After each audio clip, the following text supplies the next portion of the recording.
Spring, 119 points for the Avalanche. It ties a franchise record. Marty Necas hits the 100-point mark. Nathan MacKinnon gets an empty netter for his 53rd goal. Cole Caulfield has played 82 games. He is 2 goals behind, and it will take a double hat trick in game 82 for the Edmonton Oilers captain Connor McDavid to unseat Nathan MacKinnon as this year's Rocket Richard Trophy winner. The Avs sweep the Alberta two-step. They sweep the Calgary Flames, and one more game separates them from a date likely with the LA Kings or the Anaheim Ducks. 3-1's the final in a game that doesn't really matter, but we saw Cale Makar come back, and he had 3 assists. Did he need the tune-up? Because he looked like he was good to go. That dump in and then cut down low to get his own dump in. And then the feed to Lehkonen was pretty nice. And then, he assists on all 3 goals. Landeskog's a great tipper. Hey, Nate didn't even need that empty net goal. So don't hate on the empty net goals. That's what you get for, your team being really good and you helping your team win games. You put yourself in position to get empty net goals. Alex Ovechkin had a lot of them in his career. Did. How do you lead the NHL in goals this season? And he's going to. McDavid will not score 6 goals. You lead the NHL in goals. Your team's probably going to get to 120 points. They'll probably get at least 1 against Seattle on Wednesday because why the fuck not? He's the MVP. Hey, I think Bedsy just had to take one in the grill for his boys. Had to face some adversity. Good for Nolan Pratt. Good for Dave Haxtell. Makes the little trip a little interesting. The assistant coaches each pick up a win apiece. Blackwood was fine. Everyone stayed healthy. Go celebrate in front of the home fans on Thursday and go into the playoffs. And, but I think you're facing the Ducks, man. But the Canucks, how about the Nucks? Making it interesting. Yeah. Is this the Kings just, being a mid-team, which they probably are, or, Vancouver beat Colorado. Hey, Adam Foote's team. Shout out Zeev Buium. I saw he had a good goal in this game. Maybe they won't be too bad for too long. Whatever. I think it's going to be the Ducks. And they're reeling, man. They're reeling. They lose in Minnesota tonight to a team that, had absolutely nothing to play for. Yeah, it's a bad loss for them, without a doubt, Spring. Now, the tiebreaker goes to Anaheim if these two teams end up with the same amount of points. Anaheim has 25 regulation wins. LA has 23. They cannot, even if they find a way to beat Vancouver in regulation tonight, they cannot overtake Anaheim when it comes to regulation wins. So LA has to win that outright if they want to get into the 3 seed, which will likely be a matchup with the Vegas Golden Knights. Now, that's not completely done. Vegas locked up home ice advantage in their first round series. They'll either be the 1 seed in the Pacific or they will be the 2 seed. They cannot fall to the wild card. Utah is locked in to wild card 1. So it does come down to, well, technically 3 different teams at this point, depending on what happens with LA tonight. Edmonton, Anaheim, and LA. I think I'm going to put the Oilers out of this at this point. I don't expect that to be the case. The percentages of that happening are very far and few between with their 31 regulation wins. I kind of agree with you. I think it's going to be the Ducks. Like, they had it right in front of them, man. This is the don't play the Avalanche derby, and they failed the first leg. The Oilers finish hosting the Canucks. I don't know. Maybe the Canucks just thrive on playing spoiler, and maybe they can beat Edmonton. I don't know. Man, nobody played for Minnesota tonight. Nobody played, and they still beat Anaheim. We'll scoreboard watch this Kings Canucks game though. It's a good sign though. No matter who you're playing, you're either playing a Kings team that right now is struggling in Vancouver. A Ducks team that's free falling. If it's the Oilers, I mean, I guess is Draisaitl good to go for game 1? Probably. See, I see him. I saw him munching on some popcorn the other night. He looked like he was in good spirits. Yeah, Change things, but it's still not going to be. You'll beat the Oilers, even if it is the Oilers. You'll beat the Oilers. they said that Draisaitl is expected to be back. He might miss a game or two. Did you see what happened in Dallas? That Glenn Gulutzin comes out and says about Rupe Hintz, which is a massive part of the Dallas Stars. He's not playing in game 1 or game 2. They don't know if Rupe Hintz will come back at all in the first round. This is all stemming back to that collision or tie-up that he had with Nathan MacKinnon in the corner. Rupe had just come back after a long absence on a lower body injury, and something happened with his knee. I think it was like an MCL or an LCL injury for Rupe Hintz there. That would be a huge miss for the Dallas Stars in round 1 against Minnesota. That guy he's one of the straws that stirs the Stars drink. Absolutely. Heiskanen was banged up. Is he still? I don't know what's going on with him, but Dallas did this last year. You know, they didn't have Heiskanen for the first part of that Avs series. They didn't have Mason Robertson. So look, without Hintz, though, that ups the odds that Minnesota takes that series deep and that you're looking at 6, if not 7. So, hey, to the victor go the spoils. And that's the Avs reward for having the regular season that they've had. Man, because you had to do the network, I watched some of the post-game show, and I saw Nathan MacKinnon talk in the locker room, and, they asked him if he was, excited for playoff hockey on Sunday, presumably. And, they still have to play one more freaking game. And he's like, yeah, it just feels like, we clinched a week or so ago and we played some games. He was pretty much saying, yeah, we cannot wait for the regular season to be over. And this sucks. And we hate this. And it dawned on me again. And I didn't even realize it until, a couple weeks ago when Eric Johnson brought it up again. They're playing 84 regular season games starting next year. Why? Doing it makes no sense. It feels I knew it was bad, and it feels awful right now. That's a disaster, dude. And all you're doing is putting players up for injury. What are we doing? I mean, the NBA play-in tournament is going on right now, and at least that's something. At least now we've made an advancement. And in NHL regular season, I know there was an Olympic break, but now you're going to add 2 more of these things? Why? It's pitiful. Oh, I can't stand it. Like you're going to have these players that are on good teams that will sit out for the better part of a week going into the playoffs. It'll make those games worthless, man. I hate the decision from the NHL to go to 84 games. We should be shrinking regular seasons in professional sports before we expand them. That saying the NFL can just do its own thing. Yeah, it's more money. But that's what they should. Yeah, they actually should be shortening these damn things. Right. The NHL is a gate-driven league, and they want 2 more regular season games. I think it's a joke. I mean, it's so very clear. Like, the Avalanche have been so disinterested in playing hockey their last 3 games. Like, I guess that even playing against Vegas, which is like a good perennial Stanley Cup contender, you could tell they were like, what are we doing? But when you have the 1 seed locked up, you consciously know that this doesn't matter. Yeah. That sucks. That sucks to play a game that just absolutely does not matter, and you're going through the motions and you cannot help it. And yet, they sweep this little Canadian back-to-back. And, man, dude, tonight they were just feeding Marty Necas. That's all they were doing tonight. Really? Yeah. All they were doing tonight was trying to get Marty Necas shots. There were times where I was like, Necas can get his 100th point with an assist. You don't need to force feed him shots.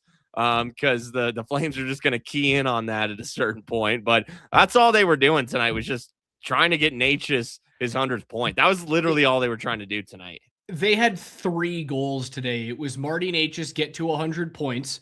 It was Cale Makar get back and feel good again. And it was Mackenzie Blackwood, can you continue your ascent back to being trusted by this team. And you know what? Mackenzie Blackwood, dude, 30 saves on 31 shots. A few of them were grade A. I know it's Calgary, but making 30 of 31 is no joke. And now he's strung together 2 back-to-back really good performances, and I'm feeling better about him. He's not going to start on Thursday. That'll be Scott Wedgwood's game. But did you hear his post-game comments rather with Connor McGahey on Altitude with us? No, I did not. It was great. Like, he sounded upbeat and energetic, and he was like, I've been here, I've done that, and I know that I can pull myself out of playing poorly and having bad results. And he goes, I've done it a couple of times in my career. It takes a little bit, but once something clicks, it clicks. And you could just hear this lightness in his voice. Taylor Swift is blaring in the background. The boys are having a great time. He's laughing about how Marty Necas is kicking the shit out of everybody in their poker games on the planes and stuff like that. So not only is Necas hitting 100 points in the regular season, he's taking all of his buddies' money. He just signed an 8-year contract extension. He's being like very gregarious with Connor. Blackwood feels like a completely different person. And now I think we're back to, well, the Avs have the best goaltending tandem in the league. They do. Well, the only other one that would match it would be Minnesota. Did you see that Jesper Wallstedt they changed it? The back of his jersey read Wallstedt. Yes. Tonight. Is he changing? Is he Tyler Bidet? It's not quite Tyler Bidet or Travis Achan, but I mean, is he going a step further and changing the spelling of his name, or was that a mistake? I don't know. I think it was a mistake on the jersey or a prank. I don't think you can actually like go in and change it during the middle of the season. Yeah, it was odd. You should just be able to put whatever you want on your jersey. Bring He Hate Me back. The old days, the XFL. Imagine having the that opening kickoff fumble game in hockey. Put a puck in the middle of center ice right on the dot. Sure. And have the guys start in the crease and skate full speed at each other, and whoever gets the puck first wins. And there are no holds barred. You get to kill each other. I'm down. Let's make it. We're ratings, right? More games. Yeah. Well, 84 games means that we gotta give you more reason to tune in. So stupid. You know what? So I didn't see. I saw that. I didn't click. Did you watch the video with like Parker Kelly? People were like enjoying that. Yeah, it was funny. Parker Kelly's awesome, man. And you know what dawned on me tonight? Like Arturi Lehkonen scores his 21st goal of the season, and Kelly's got 20. Like, how about Parker Kelly and Arturi Lehkonen like having the same offensive season from a goal scoring standpoint? That's kind of crazy. 5 20-goal scorers on this team. You have 2 guys reaching 100 points. Nathan MacKinnon may very well win the Hart and the Rocket this year. You're going to win the William Jennings Trophy between Blackwood and Wedgwood. That is already guaranteed. They've let up the fewest amount. I think they have to have something like, here, let me quickly. Yes, the William Jennings Trophy. The Jennings Trophy is given to either a goalie or a tandem of goalies who give up the fewest amount of goals in the league, Spring. And Colorado has given up, 203 goals. They would have to get beat tomorrow by 21 goals. They would have to give up 21 goals on Thursday to lose to the Seattle Kraken. 21. I mean, I'm addicted to crack, but that game would be on crack if that would happen. Yeah, man, it's who is going to win the Vezina this year? Is it Hellebuck? Who's winning the Vezina? I haven't even. No, Hellebuck's not going to be a finalist. It'll be Vasilevsky, Sorokin, Wedgwood, or Dan Vladar maybe might be a dark horse in that conversation. I think it's going to be Vazzy. Now Sorokin not making the playoffs is like, I don't know if I give that to him. Wedgwood That's crazy, man, because I haven't seen a goaltender. I know Vasilevsky's been better this year, more true to his best form, but dude, Scott Wedgwood's been the best goaltender in the league this year. He's been the most consistent. He should win the damn Vezina. He won't, but he should. The reason why he's not getting the love is because he hasn't played as much. So his like goals saved above average or his expected goals against is not as high as the others because he just doesn't have the same volume of shots. And he also has that thing that's hitting on Jared Bednar for not winning a Jack Adams. They're like, oh yeah, how couldn't you be a great goaltender if you've got the highest scoring team in front of you and the team that gives up the fewest amount of chances? As it stands right now, I only Oh, but see you can't Hart give and McKinnon the Norris. heart. Make it make sense. Yeah, McKinnon's at minus No awards 145 for for the you Hart. except for the ones where you're like if you lead the league in something, you get an award. Other than that, if it goes by vote, you can't give the Avs any awards. That's not how it works. Here's a question from AvsVan51. I'm sure this has been asked, but online I can't find any clear explanation of how the wild card works. Does one team from each division make the wild card? It seems like a wild card team does not play within the division necessarily, but rather the lowest seeded wild card plays the highest seeded conference team. You are really close to being correct, Abs. So the way that the postseason works out is that you get 3 automatic qualifiers per division in each conference. The 2 division winners are the 1 seeds, and they play the 2 wild card teams, who are the last 2 teams to get in regardless of the division. Colorado is the number 1 overall seed, so they will play the lowest ranked wild card team that can come from either division. Now, sometimes those teams cross over into other divisions, and then they would have to work their way, like the LA Kings or the Anaheim Ducks would have to work their way through the central division part of the bracket to then face off against whoever wins the Pacific side of the bracket, which could be, as it stands today, won by the Utah Mammoth, a central division team. So the 2 division winners are the top seeds. They play the 2 wild card teams, which aren't necessarily connected to their division. Yes, and the 2 plays the 3, and they're adding 84 games or 2 games to make it, and nothing makes sense. And they just make it more complicated and stupider for the sake of it. Yes. So that's the NHL. Sean asks, does Bedsy get credit for the wins or do they go to the assistants? I believe those wins go to David Hackstall and Nolan Pratt because Bedsy's not on the bench. They should. I mean, they were the ones, in the arena all day and who made the lineup card and were physically present. I That'd be miss great if making you a could get a lineup win card, from your man. couch. Oh yeah, that would be nice. You just he's sitting there. What a game tonight. Bedsy's Sweet. ice in his eye right now. He's got that corneal abrasion. He's Come on. Nolan Pratt had the whiteboard tonight. I mean, I know they passed the whiteboard around, but he had final say over Jared Bednar. Was he texting from his couch? Was Nolan Pratt constantly checking his text messages? And Jared Bednar was like, play Nathan McKinnon more because he's really good. Well, he's allowed to do that. It's not like he's suspended. I mean, there were times where I had coaches either that I was coaching under or coaching with that were gone for a game, and I would get calls like in my AirPods of like, hey, I'm seeing this, because he was watching on the live barn or he had some way of watching the game. And my buddy's calling me going, hey, I want you to switch these lines, or I used to coach against Brett Clark all the time and with him, but we were coaching against Clarkey, and he would go into this 1-3-1 neutral zone trap, and the guys that I was coaching with would call in going like, we can see where it is. This is how we break it. Switch up the lines, even though they were suspended by USA Hockey for having too many penalties in the prior game. Yeah, I'm sure Bedsy's texting with everybody. Blakesy asks, what are the chances Makar and Nate get both the MVP and the Norris? Makar ain't winning the Norris, guys. Sorry, ain't happening this year. So 0. Well, speaking of, I guess, the presumptive Norris Trophy winner, Zach Werenski, Blue Jackets lost tonight, but this is a pointless game. Was this a pointless game, or was it meaningful at the time? I can't remember. I bottom of the Eastern Conference, I didn't really care about, but Washington goes in and beats meaningless Columbus. Game. Both completely out of the postseason. Okay, that's what I thought. I thought they, well, at least coming in, I thought they were both. Oh, yeah, it was Boston and Ottawa who had already locked it up. That's right. Meaningless game. But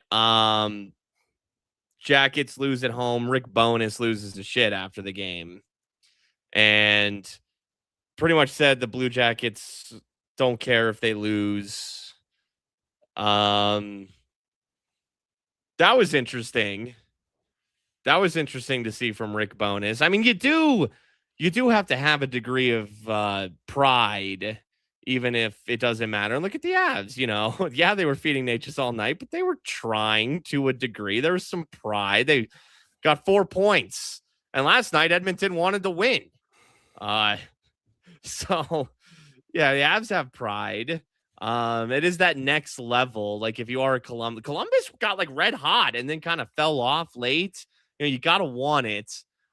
Somebody brought up like Patrick Laine, comments that he made after he left the Jackets, and he goes to Montreal and he's like, oh yeah, like this team cares. They want to win. And look where Montreal is now. You got to have those intangibles on your team, and the Avs are filled with them. That being said, I think Rick Bowness is probably feeling like he's going to get fired, and he just went guns blazing. I'm just gonna get some things off my chest here. Yeah, he was like, "Oh, if I'm here next year, we're gonna change the culture." Like, all right, cool it, Rick. Let's cool it, buddy. It's your team was devastated that they got knocked out of postseason contention. Sure. They have nothing to play for. Like, sue me. What do you like? Quit being such a hard. Look, at a certain point, yeah. The boys want to be on the fucking golf course. There's young talent. I mean, they were winning games. When you're eliminated, guess what? You're on Expedia, like you are. Right. Oh. The fellas are trying to find their way to Pebble Beach and Cyprus, and they're going to Mexico. They're finding ways to get on the course and have a few chilly ones with the fellas. Sure. Yeah, we got one more game, Spring, and then it's real. And then we're going into 1 hour post-game shows that are going to be at 1:30 in the morning. Like I cannot wait for actual legitimate, meaningful hockey. I'm so over watching these games. Like it's so clear that the team they're just ready to not be playing these games, man. Thursday is going to be more of the same against Seattle. Like I hope they sit everybody. They're not going to because you can't, but I hope they at least we'll know the opponent when we get on the air. When we do our Between the Pipes, we'll know the opponent, so we'll get to preview. And I believe we might be doing a pregame show. Oh, that is guaranteed. Yes, we will be doing a 1 hour pregame show, Spring, whether it's Sunday or it's Monday, live from Brooklands, just outside of Ball Arena. We will be doing a live pregame show, you and me. We'll be live on site ahead of game one. Come see me and Raj at Brooklands for a live Between the Pipes pregame show for game one. And then we'll obviously preview it as well after Avs Kraken. And we have just over a minute to go, and Vancouver still tied at 3. So Kings at least look like they're going to pick up a point and tie Anaheim. But like you said, Anaheim has the tiebreaker. So we'll see if the Kings stay in that 8 seed or if they jump all the way to the 3rd spot in the Pacific here. But we might not get to that, Raj. I think we're going to sign off here, and we'll find out here in a few minutes. Yeah, my voice is tired, guys. I got to admit that's been a lot of radio today, and then I have a very special interview that we're going to be doing tomorrow. Not only me off air, we're going to be holding that and then playing it on the morning sprint the morning after and on Altitude socials, but make sure you guys tune in sometime around I want to say 3:00 ish to that 3:00 hour. That 3:00 hour will be a really good hour to listen to on Nate Kreckman and Andy Lindahl. Just a little hint tomorrow. Yeah, we have a potential for a couple of very big Avs related guests. One of them, maybe as big as you could get. Maybe. Yeah, we'll possibly. See. We'll see when the boys get in. No promises. Don't want to bait and switch you guys, but it could be worth tuning in. Could be. I actually have no idea if Bednar is going to be on tomorrow morning with Moshe Lombardi and Kane. I have no clue. I know he's going to be on during the postseason because Bedsy still does that during the playoffs, but I don't know with his injuries if he's calling into the morning show. No clue.